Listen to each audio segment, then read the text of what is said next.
En eau, il y a 2 hectares 8. Bon là, il y a des nouvelles claires qu'on n'exploite pas encore parce qu'elles ne sont pas productives.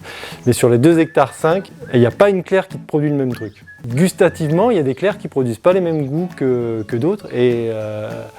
Alors nous, c'est vrai qu'on a fait le choix d'avoir des huîtres très charnues. C'est bien la difficulté sur les huîtres naturelles en fait. C'est que c'est vraiment très saisonnier. Il y a une saison qui est particulière et nous on la respecte. On a des partenaires à qui on achète des huîtres, qui eux produisent en mer.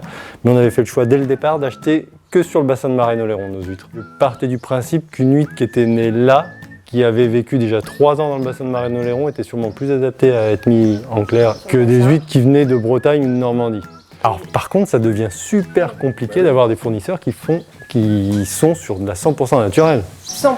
Parce que qu'est-ce qu'on appelle une huître naturelle? C'est une huître qui naît en mer, tout simplement, qui se reproduit en mer et qui se capte sur un collecteur qu'ont posé les ostréiculteurs en mer. Et puis voilà, après ils les récupèrent, ils les détroquent et ils les mettent en production.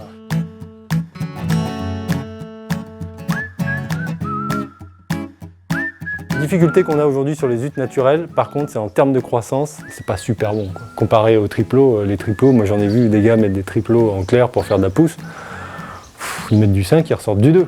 Et nous, déjà, c'est pas la même chose. On met du 5, on ressort du 4, du 3 et un tout petit peu de 2. Il faut savoir qu'une huître, avant de la manger, c'est 4 ans, 4 ans et demi. J'ai envie de travailler sur l'idée qu'on peut aussi manger des huîtres en lait quand elles sont en lait.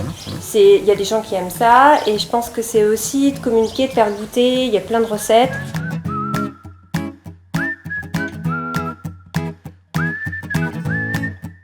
En extensif, on est à une crevette et demie au mètre carré.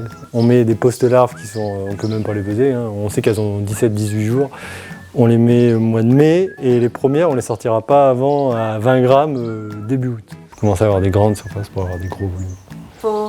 C'est un engagement aussi, c'est-à-dire que manger c'est un acte citoyen, c'est-à-dire que si on veut qu'il y ait des producteurs, si on veut qu'il y ait de l'artisanat, si on veut bien manger, il faut se dire qu'il faut soutenir les producteurs.